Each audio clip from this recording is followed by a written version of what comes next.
Welcome to the HR Dialogues, a show where we discuss HR and the future of work. Today, we've got a very exciting episode lined up for you. I'm speaking to Alexis Crimaldi, and we will be looking at the future of the HR business partner and deep diving into those secrets that nobody ever tells you when you get appointed into an HRBP role. Welcome to the HR Dialogues, where we learn from people practitioners as they navigate the emerging world of work. Alexis, great to have you with us. Introduce yourself to the listeners. Who are you and what do you do? Thanks so much for having me. I'm super excited to be here. I've been looking forward to this. I'm Alexis Crimaldi, currently an HRBP lead at TikTok, previously at Twitter, and then I spent some time in fashion industry as well as media at NBC, which was one of my favorite roles. Thanks so much for having me. It's a passion. I must say this has been a topic that I've been looking forward to as well. I know there is a lot of misconceptions about what a BP is and what it does and what does real strategic value look like, and I look forward to unpack that with you. Alexis, to get us started, if we reflect back 20 years or so ago, the HR business partner model or the partnering model was put in place. 20 years on, we are facing a world that is being changed by artificial intelligence, decentralized organizations that are going a lot more digital, and the business partner and what business partnering is has actually changed. So let's start with the basics. When I say, what is business partnering, what jumps to mind and what are we referring to? Yeah, so business partnering versus the business partners are two very different things. So I do business partnering as an action in like you are partners in crime with Yeah. your business leader. That means like consistently pushing the envelope, experimentation on the BP side. You're really forging and kind of trailblazing in partnership with your leader. So whether that be, as you move along, your kind of C-suite executive or their management teams, really trying to consistently think about like why are we doing what we're doing? Is it working? If it's not working, what role does talent or systems play in that? And I think the most exciting piece of business partnering is I view it is that like you have the keys to the castle. So to me, Yeah. it's like you are the one that is to understand kind of the complexity of your verticals, the complexity of the business and the culture in which you're operating, and then the complexity of cross-functional teams and partnerships, et cetera. So to go back to your question, business partnering to me is really understanding and being ingrained enough in the business that you are a true thought partner. You're the right hand to your leadership team. I always can tell when I feel like I've gotten there with somebody. I had one of my most recent business partners, kind of called and was like, what the happened here, Crimaldi? Yeah. Like, and that's where I know like I had a very clear piece in this, you had a very clear piece Yeah. in this, and I am held accountable to my piece, which was a really big one. And that's how I know we are truly kind of sitting at the table together. And it's not kind of me in the background necessarily facilitating. There's a couple of really important points that you made that I want to call out and deep dive into them a little bit more. The first one for me is the difference between business partner as a role versus business partnering as an approach. And I think that's very often where, from the get-go, we get it wrong from both an HR and a business point of view, because a business partner as a role is something completely different in terms of what you do versus the approach, which in my view is a lot more a way of thinking, a lot more about positioning, and then a lot more about a different scope of work that you need to contribute towards the organization. The second part is almost you share in the highs, but you also share in the lows with your different stakeholders. So you take ownership and accountability with them. Something I struggle with is that some of the language we use as HR, where we say, I'm a support function to the business. You're not really, you are part of the business. There's no real separation in terms of what you need to do. And I think that is a big shift that, partnering brings towards the table as opposed to just the role of HR business partner. So I want to dive into that a little bit around some of the mistakes that we make when we almost use these two things interchangeably. What are some of those things that you've seen in practice that pops up that you would kind of call out? Yeah, so I actually think if we can take it a step further, I think the delineation here needs to be between HR business partners and the HR manager track. I view it to Mhm. be, HR kind of starts out the same way, more junior level roles. We go coordinator, generalist, potentially specialist, or you go into kind of that BP track. Or to me, there's a world where we should keep tried and true HR manager roles. I think that businesses have been Mhm. so eager to implement the business partner. It's sexy. In Yeah. theory, it's amazing. I mean, it's kind of it's kind of this, jack of all trades specialization in harnessing your talent, right? So you're constantly trying to figure out like how are we getting the most out of our people? And I think I think we get overzealous in we're not Mm, clear what exactly we need, businesses need, so that results to me in kind of two things.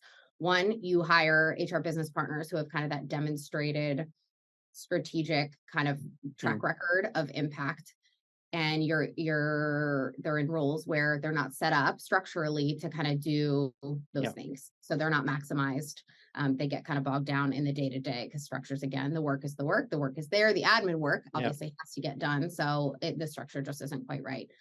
Or you have the alternative where you're actually structured to hire an HRBP, in a true kind of like what I would say to be a really kind of innovative capacity, yeah. and you're not exactly sure what kind of soft skills I think are critical Mm, for that role. So just because someone's kind of held that HR business partner title, like what are we really looking for? So I would say the approach versus the seat itself is lies in the clear expectations, mm, clarity on role, and measurable kind of deliverable impact setup. I think it's really difficult to do because businesses are so nuanced. So I'd be more inclined to make sure that expectations and impact is defined per pillar. Like do whatever you have to do to just get yeah, on paper. Like what is this person to deliver? And that's like high level programs. Metric of that would be how much has management effectiveness increased over the course of the year. Just put something in place.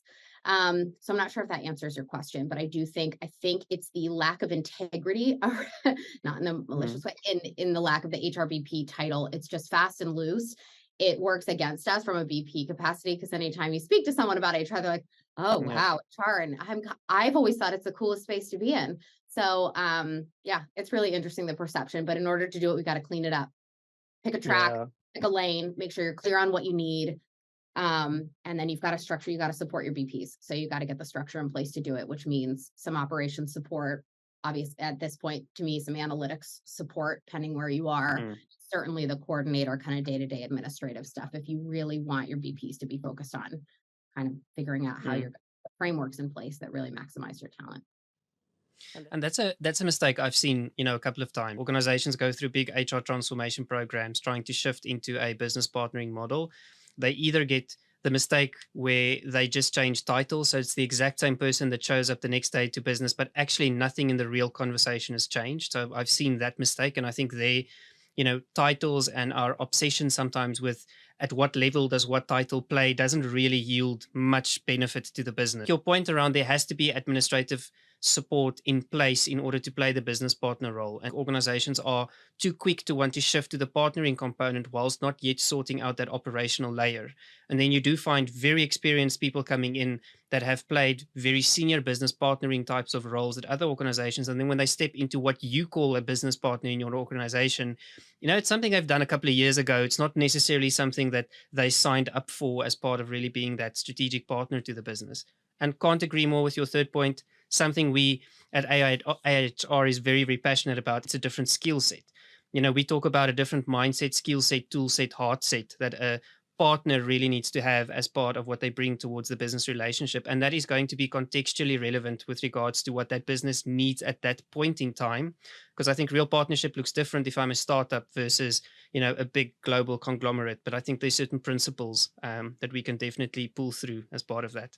So I think if we then build on that a little bit, and Alexis, the world is very different today, either even from the time when I first met you a couple of months ago, with some of the recent developments. And in your view, and I'd love to test your thoughts and ideas on this, why is traditional business partnering almost in a role capacity?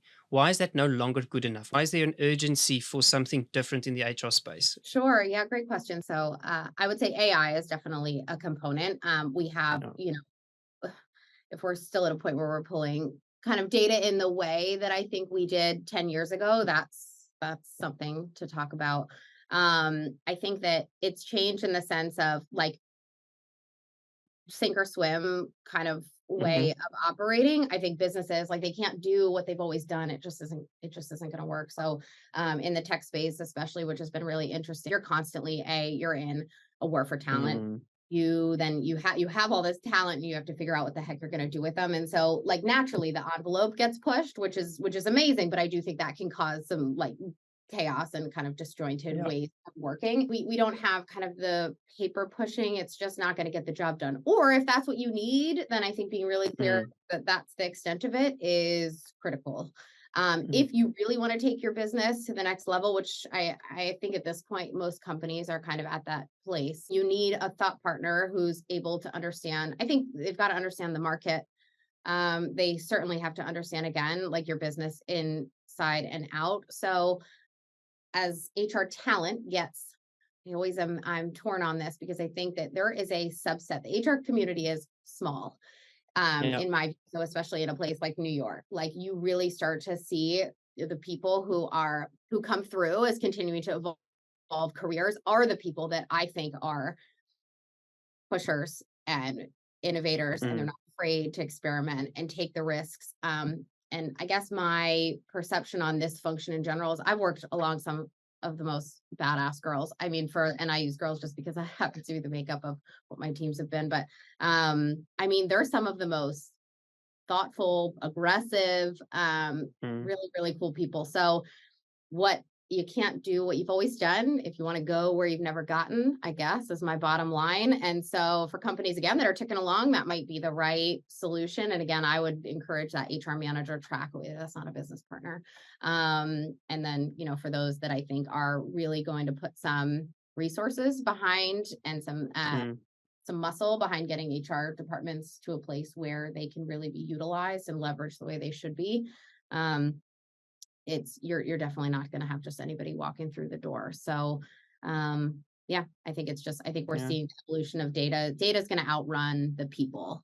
And so I think it becomes very clear very quickly. Something I'm excited about is I think, with recent developments in generative AI, other technologies, etc., I think that we are as an HR community finally in a place where we've always had this notion to say, oh, but tech will sort that, self service will sort that. To be very honest, a lot of the stuff that we've kind of in the past proposed that technology will sort out, we didn't quite have the technology that is able to do that in a seamless and in an affordable way.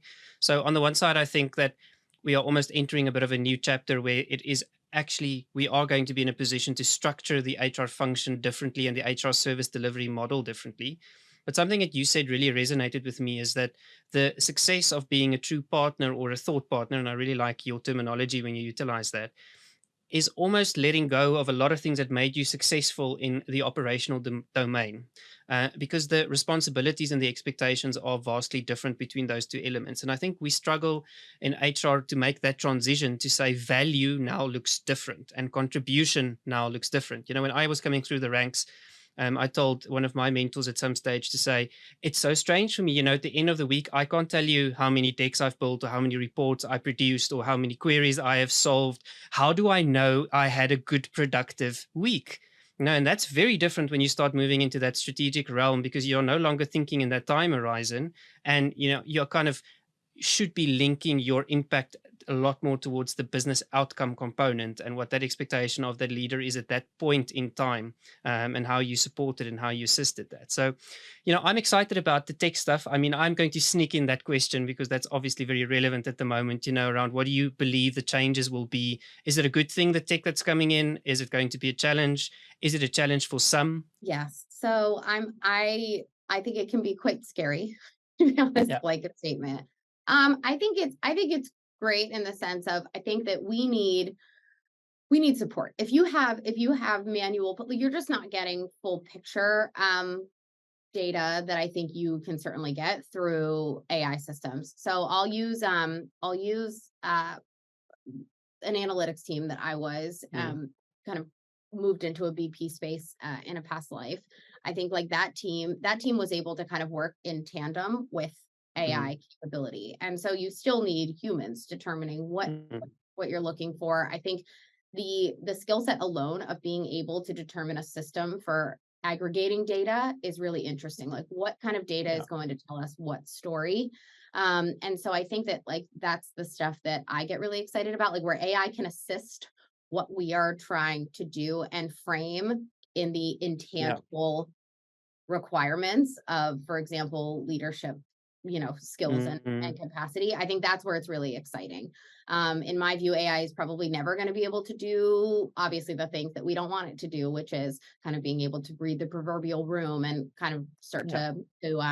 to make tangible the intangible, which is one of the most important things that I think BPs do. So, yeah, so I think it's exciting. I think all with all within reasonable moderation. But I do think obviously systems and the evolution of data ability is critical. So I really believe that there's an opportunity almost to celebrate the humanity components that we bring to the workplace. You've spoken about that, the ability to tell the stories, the ability to connect separate data points together and say, but this is actually what it means in our context for where we are today and what we should be doing. And I think if you really do partner with the business in the way that we've been talking about it today, I actually believe that there's a huge opportunity there for reshaping and reframing what that contribution looks like, collaboratively augmented by technology and enabled through technology. And I think that's such a, it is scary on the one side because it's new, it will require different skill sets. But on the other end, I do believe that there is, a real opportunity to elevate the level of creativity that we bring to the HR table and towards the business and what that's going to mean for them.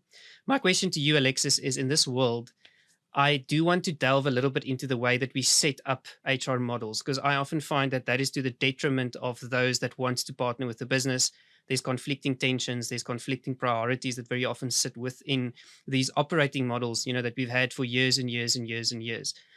Do we need something new, or is the stuff that we have today working, but we just need to do something different?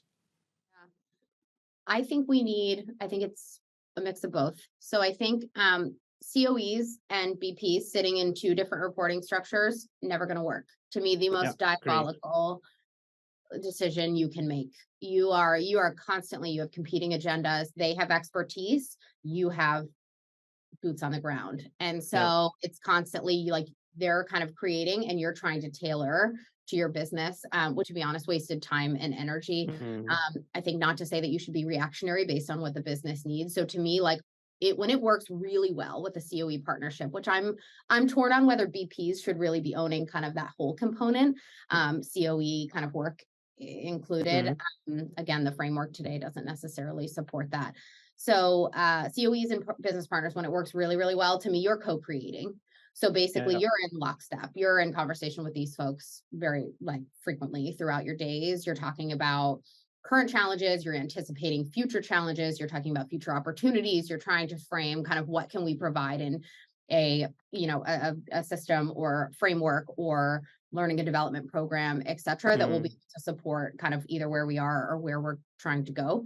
And I think that shows up to me in the way that I think your business kind of feels like you've got the expertise, right? You're sitting at the Yeah. CFE, you have, you've been in learning and development for 15 years, you have frameworks that I'm not aware of, but you're able to Mhm. kind of help me frame the problem in a different way and create something that I wouldn't have necessarily been able to do, but I'm able to bring it back to the business in a way that kind of works for them. And so that would be number one, COEs and BPs, if you have them both, they've got to sit in one reporting structure. You have to have one agenda.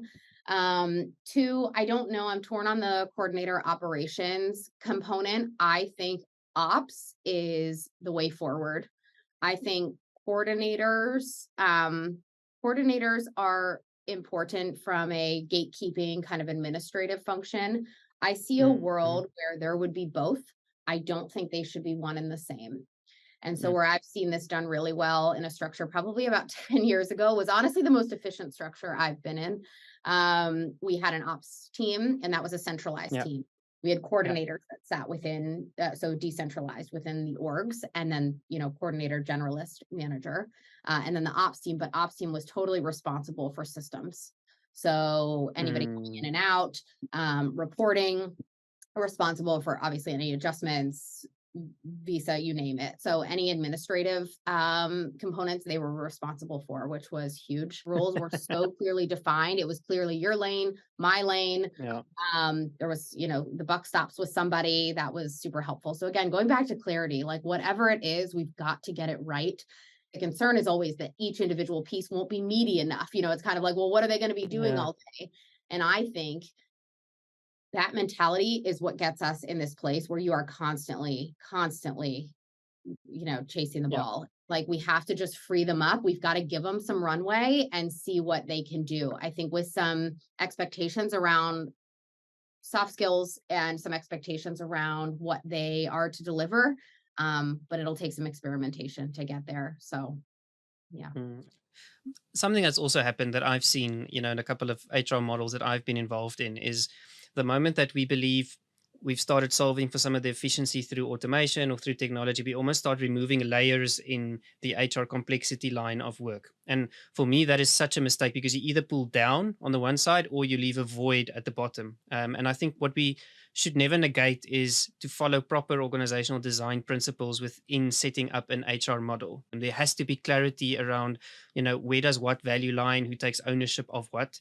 The second component is we don't spend enough time on the tactical design of how does this model work together. It's easy to draw the little triangle.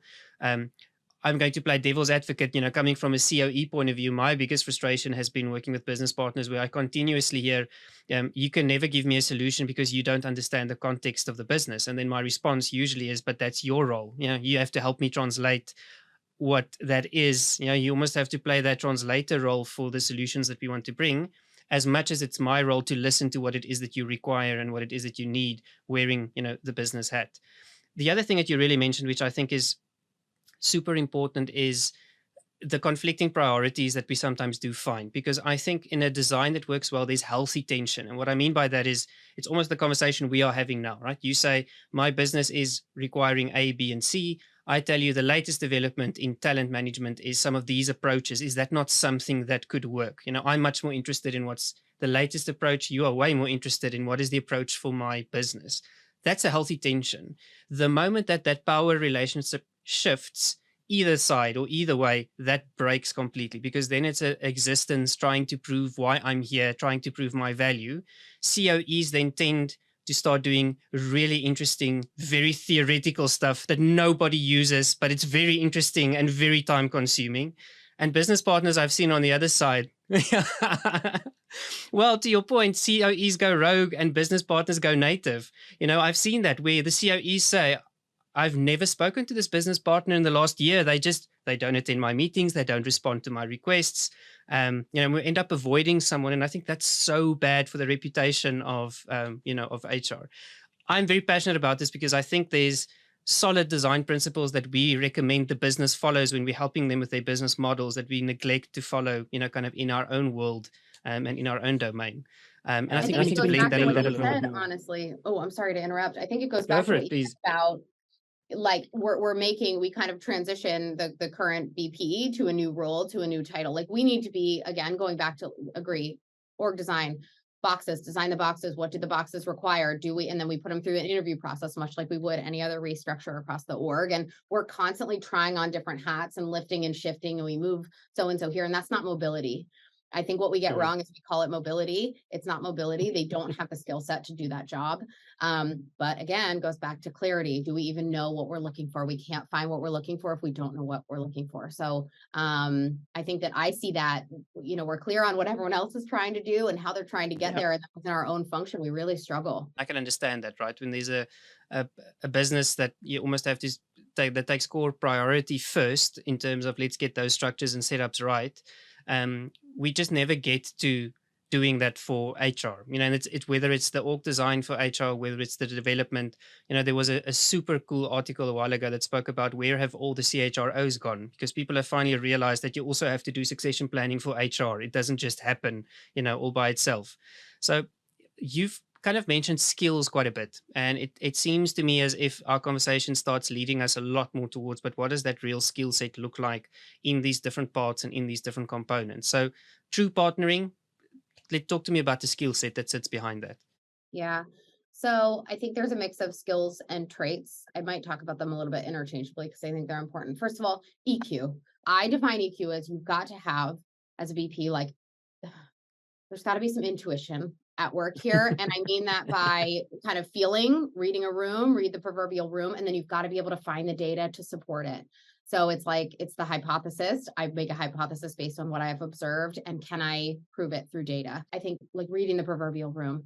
and we have to be comfortable drawing conclusions. I think we wait so Mm. long to draw conclusions. I think in the HR space, it's all about, and again, there's some room for this. It's diplomatic. We've got to figure out. To me, it's like we have to observe something, draw a conclusion about it. If we have to pivot and back up, that's fine. The conclusion Yeah. can't have irrevocable, Yeah. consequences. We have to be thoughtful For about it. sure. But again, I think like a sense of, can you read the room? So to me, going down to testing in, interview process, probably asking some more, self-awareness, demonstrated, Yeah. leadership kind of demonstrated skill sets. What have they observed? Why do they think they're important, etc. So more like the critical thinking Mm. around the soft skills or people skills, call them what you will.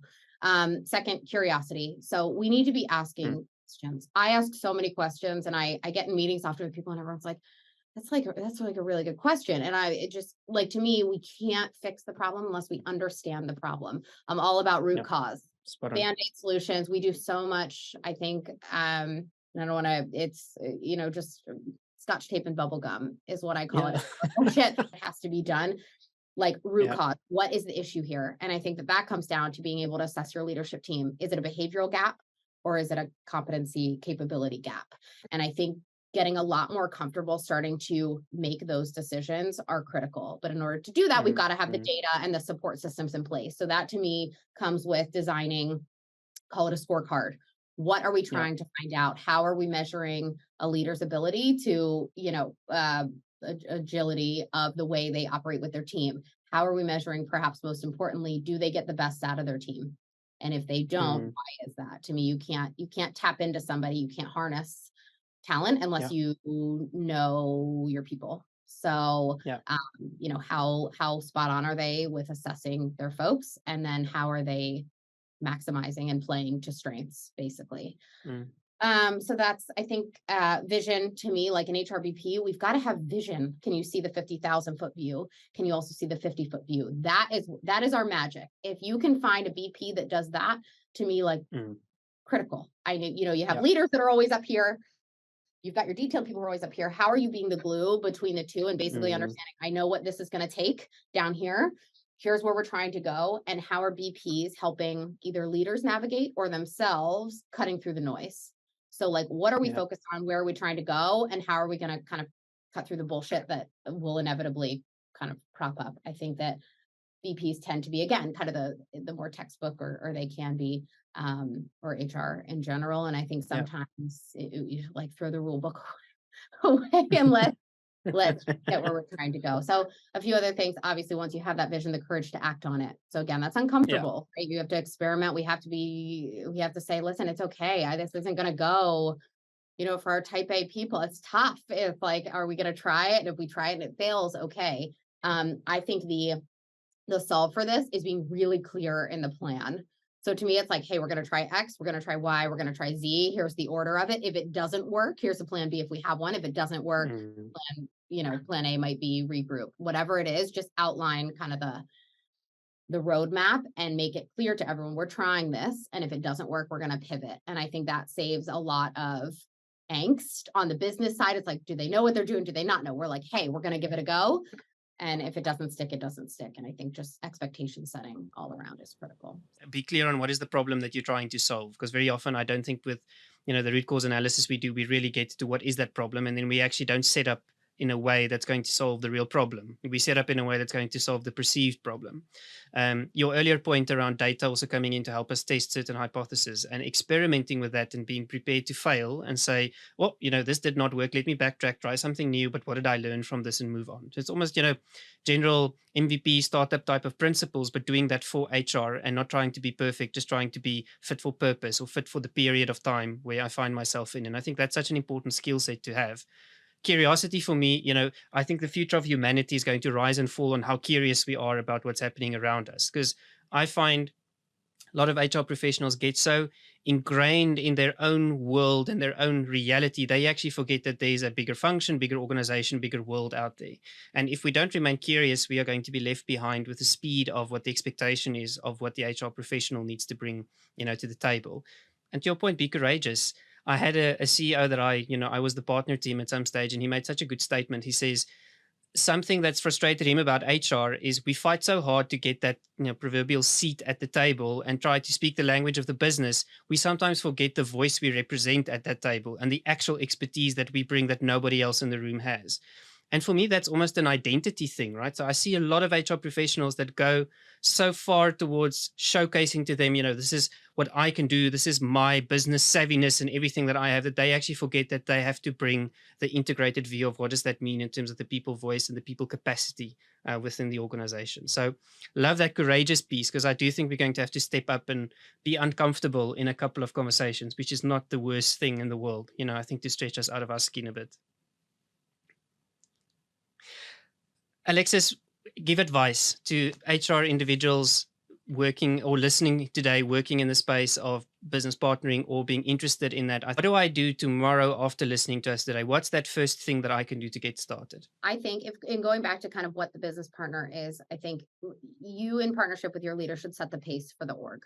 So that is a Mhm. huge responsibility. You're setting the pace for the org. I think we have to figure out how, like, what doors do you need to bang on to start to really add value? And you have to determine kind of what that value is. So to me, the best way to start looking at that is what is your business trying to achieve and where are Mm. you today? So obviously data would help that analysis, but I would do a good old SWOT. I'd throw Yeah. a SWOT analysis in a doc and basically say, what are our strengths? What are our weaknesses, opportunities? And again, in partnership with your business. And then threats, I think important. And so I would start there. I would assess kind of state of the state. I think we have to start being honest with Mm. ourselves about where we are. We have to start acknowledging where we are. So if you're in a business where you're kind of like, hey, our BPs, I'm super administrative, I want to get into other things. No one's going to hand that to you. Bang on the doors. I think it is my Yeah. biggest frustration when the perception is that the business needs to let you know what you're to be doing. You are to collaborate with the business to support and inform the way forward. They should not be the designers if they don't know what we can do. So to me, start to you need to create your own value proposition. So Mm. going back to kind of what you would do, I guess three things. I would put a SWOT analysis or do some analytics, like what does your org need? Um, I would get a people plan in place. I always think it's important to go top down. I think companies don't do this as much as I think they should. I think it should be like CEO priorities, business priorities, HRBP priorities need to be tied into that. So obviously Yeah. your OKRs will look different, but making Mm. sure you're tying it back into what that's contributing to and how it's laddering up to the broader objectives is incredibly important. So to me, last thing is track the heck out of your work. I put Yeah. everything in a spreadsheet. My goodness. I mean, you've just got to be able to speak to all the things you've done. It helps you get a view of Yeah. what you can iterate on. I think that at the end of the year where you're looking, going, what have I done all year when you're in constant kind of swirl, or you can be. I think that the documentation not only helps kind of go back to what you've achieved, it helps you stay focused on the things that you set out to Mm. do. And again, start to cut through some of the noise that inevitably will be the day to day. And so that's where I would start and start assessing what are Mm. you good at? Like what's your special sauce? Mm. For some people, it's the analytics side. Like, how are you using that to your advantage? And to me, biggest thing you can always do is surround yourself the best you can. If you're in a position of, leadership or management, hire a team around you, a balanced team that does the things that you can't do. So acknowledge your strengths, play to your strengths, and then find a team that I think balances you out. Nobody can do it alone. And so, I guess those are my Mm. suggestions. I think that's great. Something I've asked some of my teams to do is to keep track of where you actually spend your time. And I'm not talking about doing a timesheet. I'm saying going back and see over the past month, if these were our five kind of must-win battles, and these were our five things that we said we needed to get right, how much time in the month did you actually spend on that? And what should you stop doing to be able to take certain things off your plate? Because I think we struggle there, in terms of saying, what are the things I need to let go in order to really focus on the things that's going to matter in the longer term? I love the fact that you also spoke about strengths, because I think there's a real opportunity here to shape what business partnering looks like for your business. Yes, with their expectations and the pace and the speed that you've spoken about. But even further than that, and if I can be very honest for a moment, sometimes the bar of what people think HR needs to deliver in an organization is quite low, which you can use to your advantage to say, let me bring something different and let me show you and give you a flavor of what this could look like if we are doing a lot of the things that you and I spoke about today. And I think that's such a great opportunity for anybody starting out or being in an HR role, is to say, how do I authorize myself to do that? I've got a pet peeve with HR professionals that come into the room with this kind of almost questioning their own existence and their value there. That, oh, thank you so much that I'm here today. Thank you so much for making time for us to talk about the people agenda. It is really important. You've already lost the battle there just by showing up in the completely wrong way. If you believe you've got something to say, stand up and say it, have the courage that you've spoken about earlier to be able to do that. Um, Alexis, any last words from your tarmac? And maybe if I can sneak one last question in, let's fast forward to 2035, 2040. Ideal world, what does partnering look like? I think in a world where it's ideal in all the ways that we've talked about today, we've cleaned up expectations, we're clear around what the roles mean. I mean, you go to an engineering function, it's super clear, right? Machine learning, very Hmm. clear what you're to be doing. The systems look different, the programs look different, the approach looks different, but ultimately at the end of the day, the deliverables are clear. So to me, we get to a place where HR is super well defined. HR becomes to me the almost like chief of staff function, not to just, you become really that right hand. The CHRO is the true right hand to the CEO, and not brought in when there's a people concern, not brought in Mm. when it's just the people agenda. You are co-creating the way forward because you can't do anything without your talent. Data is at a place where we're able to use it, I think, to inform the way forward and add kind of that the human element that I don't believe will ever be replaced by data aggregation. And I think that we're at a place where, like, not only do you have a seat at the table, like you've booked the room for the Yeah, the table to sit love in that. and invited the people that came. You are kind of facilitating, and you're the captain of the ship in an enabling way. I would love to start terming us as enablers, not supporters. I think it puts us in the Mm. wrong box. Yes, we are a support function. There are a ton of support functions. Yeah. We're enablers. We're the unlockers. So how are we tying all the pieces together? We have the unique perspective of the budget kind of behind the scenes.